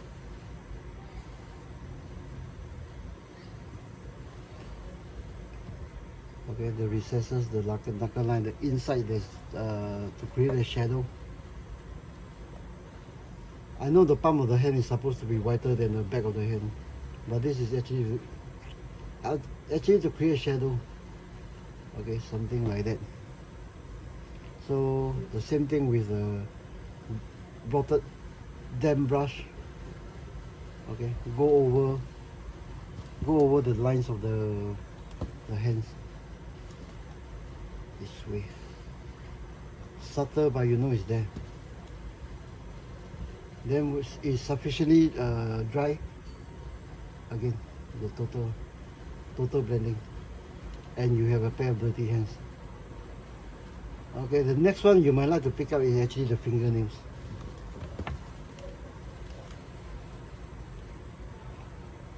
Okay, the same thing, the lines of the knuckle, the fingernails. Okay, fingernails as fingernails go easy, it will be picked up.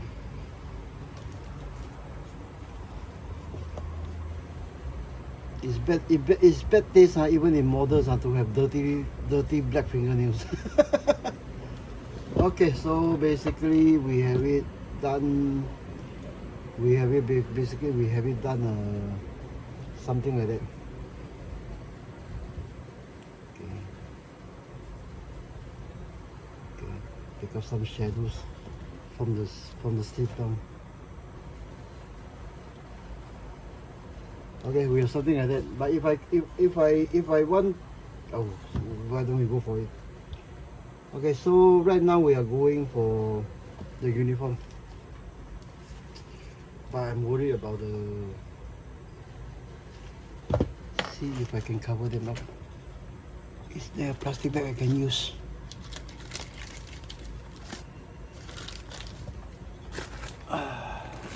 Yeah, because I'm going for fix again, so we'll get most of the fibers and wash is actually not a happy mix. Okay, so we are getting covered, zipped, zip. Okay, zip, get it covered, and then go for fix of joy all over the place. The start of a uniform. Okay.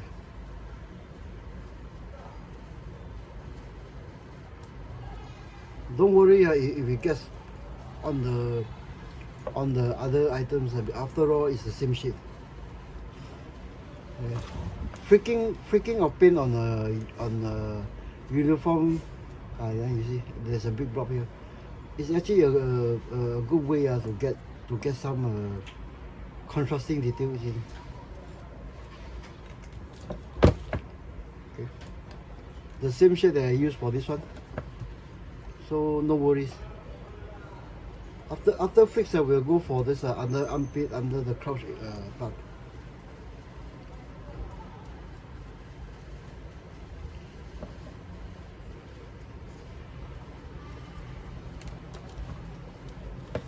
Okay, by the side. We need some by the side. We'll do some for the side.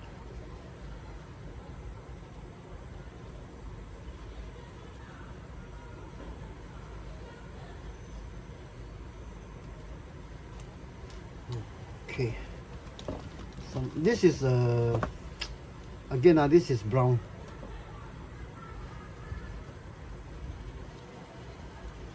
Then I'm not actually particular on where I get it, how much I get it. There's big blobs here and there.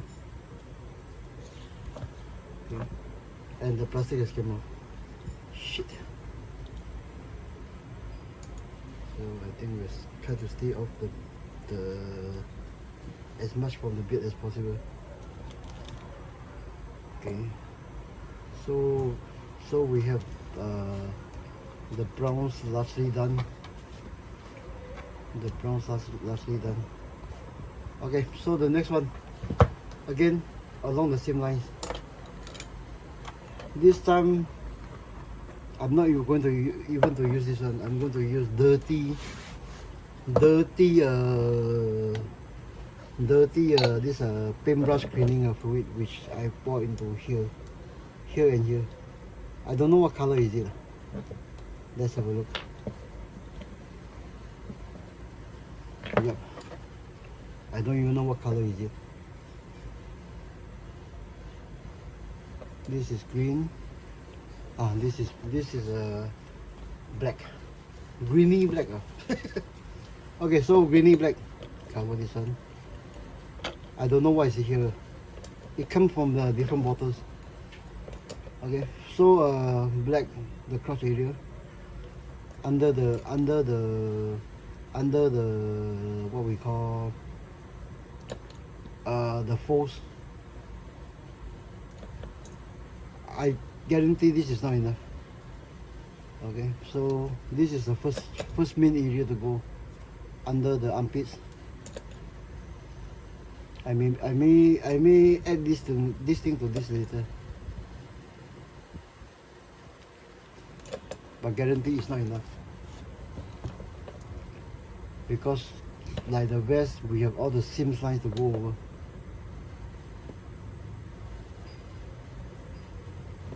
But maybe those are more towards green will be useful.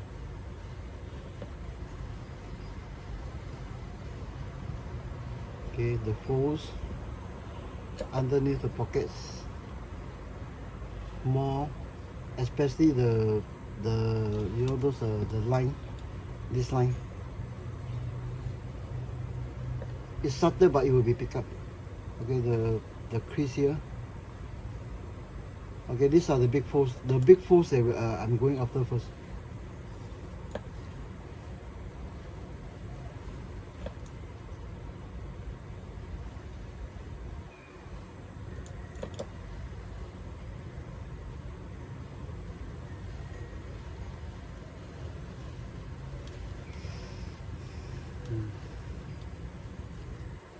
Okay, the all important line here,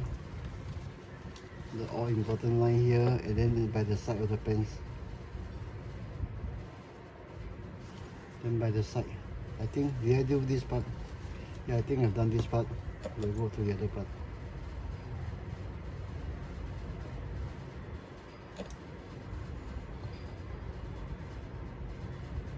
By the side of the pockets.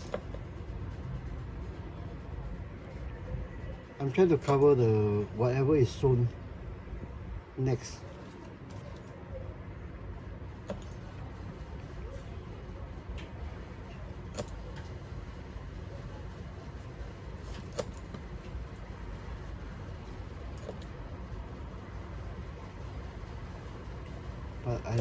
But my estimation is there's not enough of this one. Okay, so yeah, so the lines here underneath the pockets, the lines. Okay, the sewn line here, the sewn line here, and by miracle do we have enough? So we are moving up and taking care of more creases. Okay, more like this one.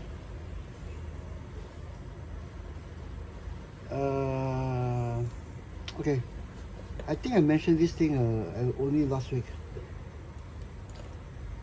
The great grandmaster of scale modeling, Shepherd Payne. He is actually a very generous person. You know, he's actually done box art for companies like Monogram, museum pieces. He could have easily kept his techniques to himself, but actually he published a series of books in the 70s, revealing all his techniques. Not so secret, techniques. I can tell you what you see in YouTube nowadays by every modeler is covered by his books, in one book or another. That's how important this guy is. I have I can't remember how many, but a few of his book from this Kimbak publishing company. It's still inside my house, but I don't know where. I really have to search for it.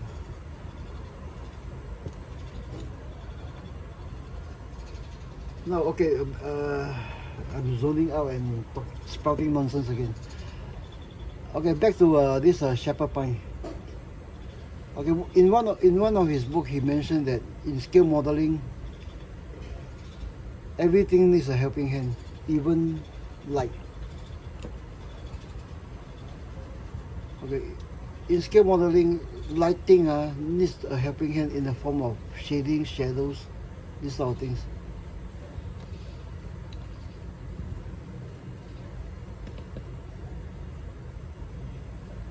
Which is what we are trying to do here. Okay, the important seam lines. Of course, get some of the darker one into the foam. Here, there. Now with this cotton, actually is easy. You just have to dab it and then dab a certain part and then the thing just diffuse. It's actually quite relaxing. The flows. Again, there's no hard and fast rules. But I can tell you after you have completed one, you have completed something like that, then it's on the shelf, waiting to be picked up the next day. You will appreciate your model more. Then you will pick up those spots that you miss more. Then naturally you will want to touch up the spots, and then naturally your techniques will get better.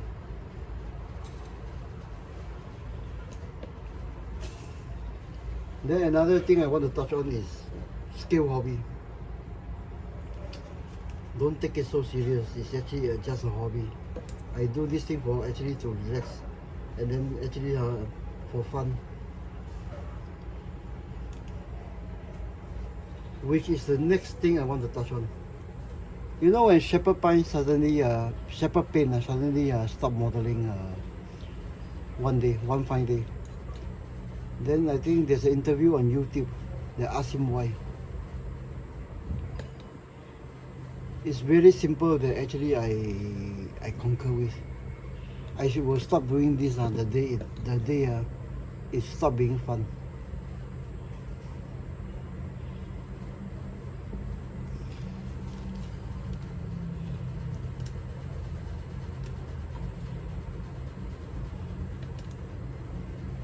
Like I stopped this thing in the 1980s predominantly is because I was distracted by radio control.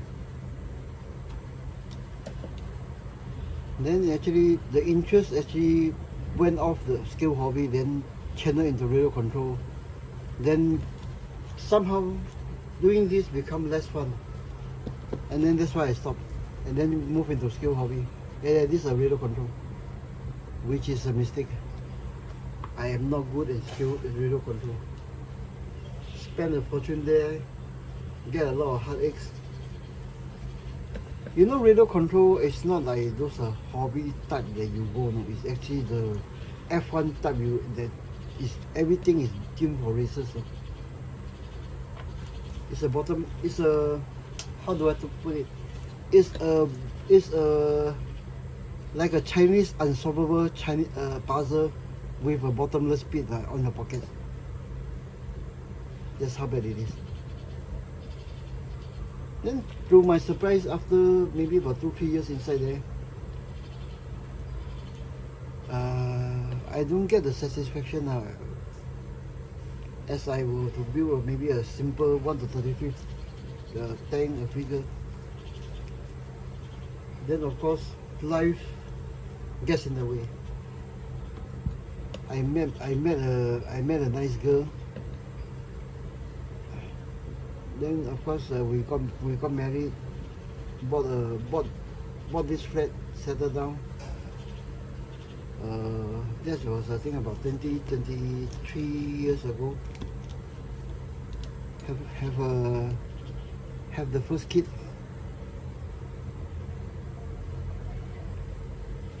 And that first kid is now serving his national service, serving army in the Singapore Armed Forces now.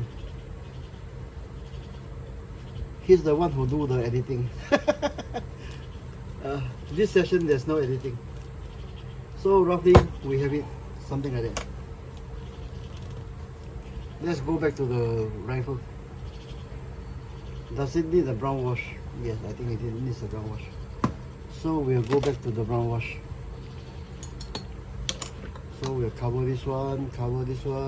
Where's the other kit? Cover this one, put it away.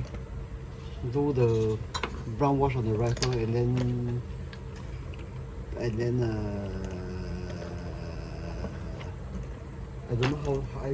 know how long this session took. I'm supposed to put a watch or clock here, which I totally forgot. Okay, wash this thing.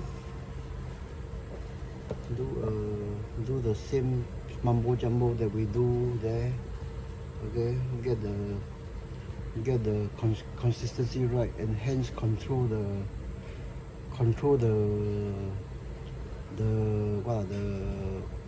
shade of the surface. Yeah, I think we got it mostly right.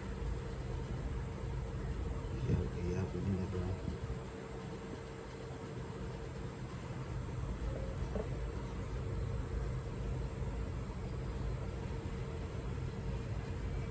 Yeah, we need the brown. Again, this brown is actually also the same that goes on the metal parts.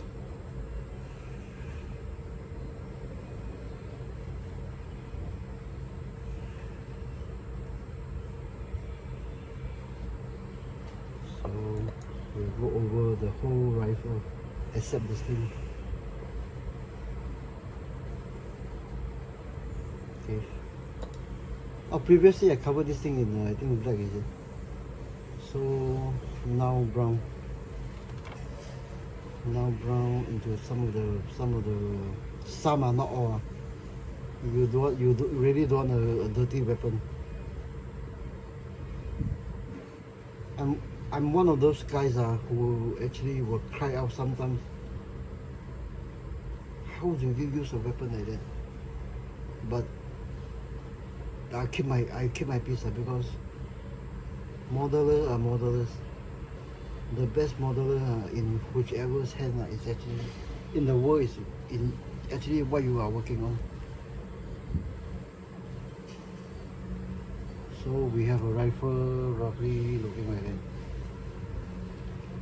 So if we need to, we'll pick up the wood grain buy and buy later on. And then again, as things like that goes, you will never really know the result until it is dried and cured overnight. Okay, so despite despite the oils, the machine oil that is gathered here causing some stickiness, the stock actually turned out to be not bad. I think this a bit of a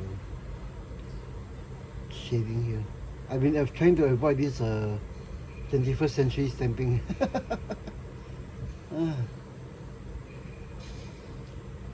Okay, I think we are there. I even have some of the cotton swab fused in. Okay, so we'll have something like that. Yeah, I think we'll end this session. Give me a few seconds. While I reinstate the rifle and the Molotov cocktail and the beard, of course.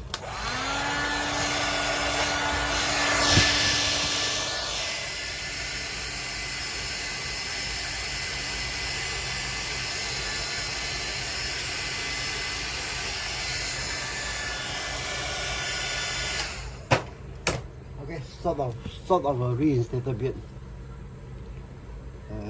Important thing for beards is actually separate the beard along the lips between the mustache and the lower part.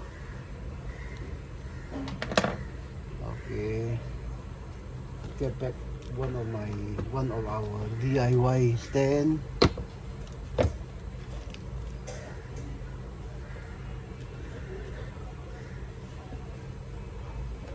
Yeah, I think this one is still a bit glossy, but I think you dry flat black, flat matte.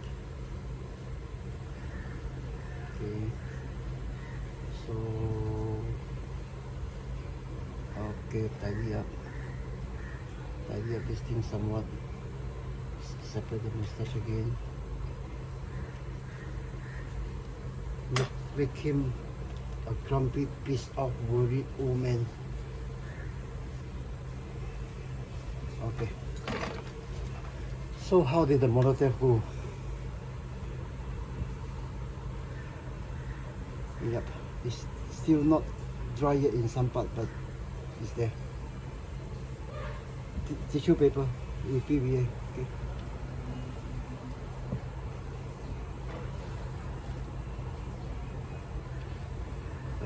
How do I pose it? Rifle to this hand or this hand? Okay, never mind. I think rifle to this hand. Our Molotov cocktail to this hand.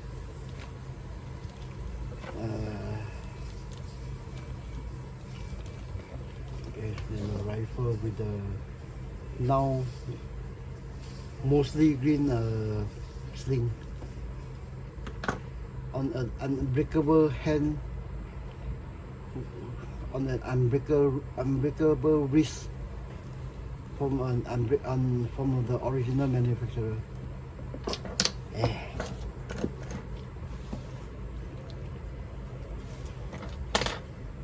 And the best of all, this hands is actually very tough rubber.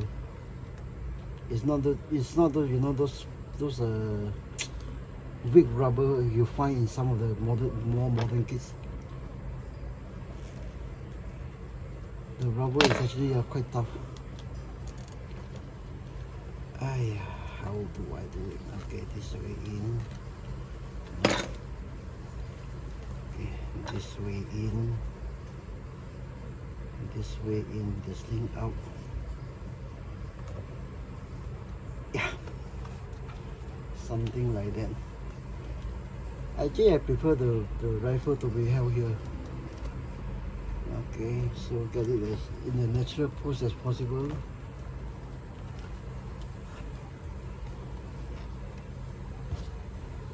Okay, for those newcomers to this advanced scale, when you're posing a figure, try to do it this way instead of moving this way. Okay. Try to pose it this way. If you need to turn the figure using the leg, it will turn out to have a better natural pose. Then of course after you get to the direction you want, just give it the way the yang the way you do something like that. Okay, so it's same with the hands. I want this thing the hands to be natural, but I work with the shoulder, elbow first. Okay, and then the wrist. Yeah, the wrist. No, not that natural yet. Okay, the wrist. And of course, like cocktail. I really don't know why Russian invade Ukraine. But if you fight with a guy like that, I don't think I want to fight with a guy like that. An old man. Okay, so something like that. Where is the cap? The untouched cap.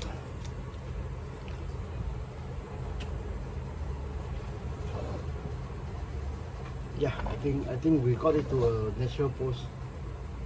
With those, you know, those outward key feel of an old man. They don't actually stand up straight. Not to they are mostly even for me right now. I'm nearly 60. We tend to stand up exactly straight. We tend to either lean a bit more to the back or a bit more to the front. Which is okay. Let me take it down with a blue tack on the sole first. Okay. If you are doing newcomers, when you are doing single figures, do not try to pose your figure and then put it in a display stand with this point of support only. Take it down with blue tack.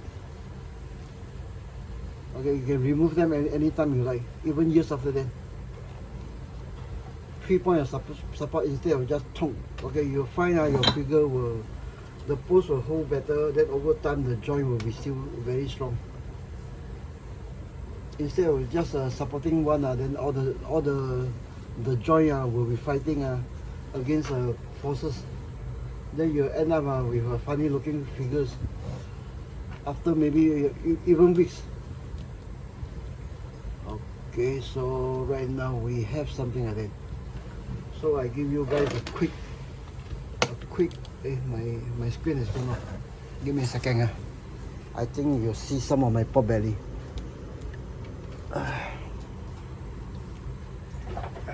need to turn on the screen is because I need some the screen as sort of a background lighting. Hey, did I miss the button?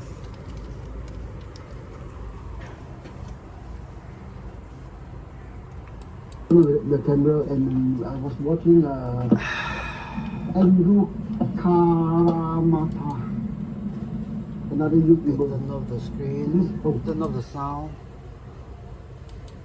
turn off YouTube.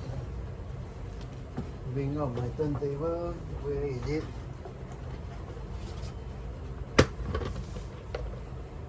Okay, so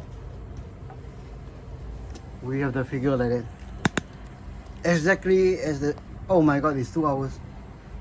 Okay, at the start of this video. So let's take a closer look. Against natural light. Against natural light. Okay, the face is actually untouched, but the machine oil is somewhat dry off. Okay.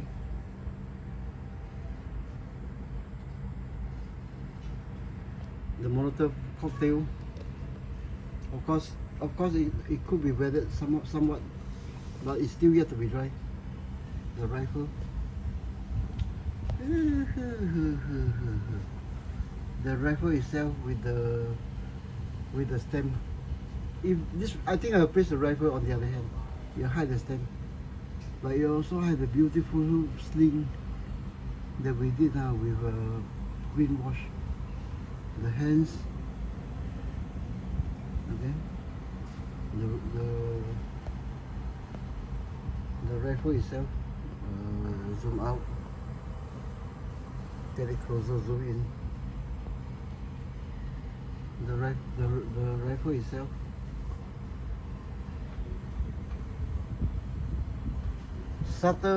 There's subtle shading, but you know it's there. And then of course the boot itself.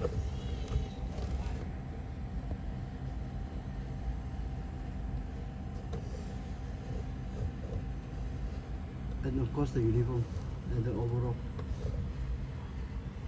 Okay, it's not dirty, but you know the patches are there. Just black and brown all over the place. The only exception are silver here,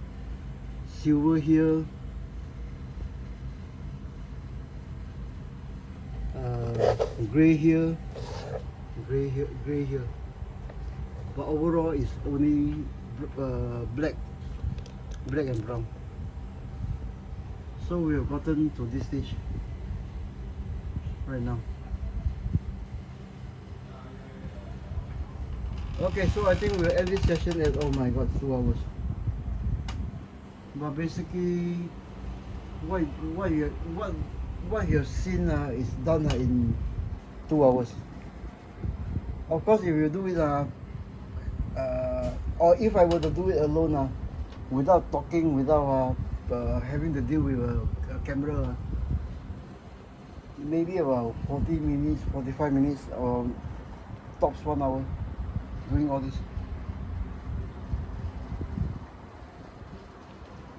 Okay, so we should turn on the machine. Hopefully still have power. Yeah, still have power. The stance of an old man.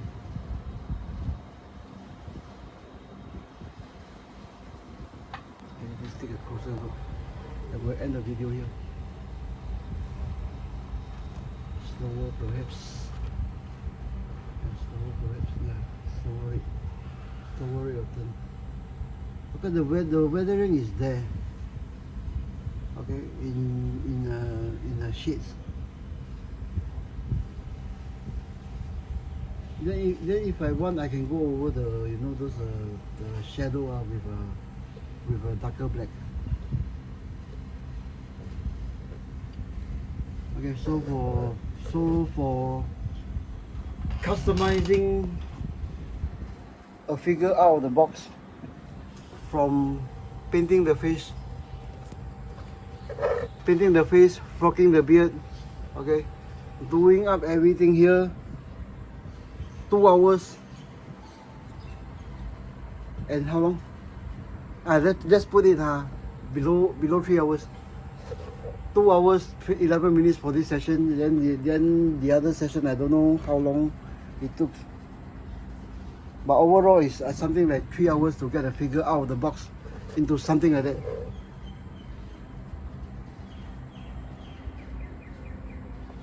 Okay guys, we'll end this video here at 2 minutes 12 2 hours 12 minutes, sorry. Okay, see you guys in the next video. Bye.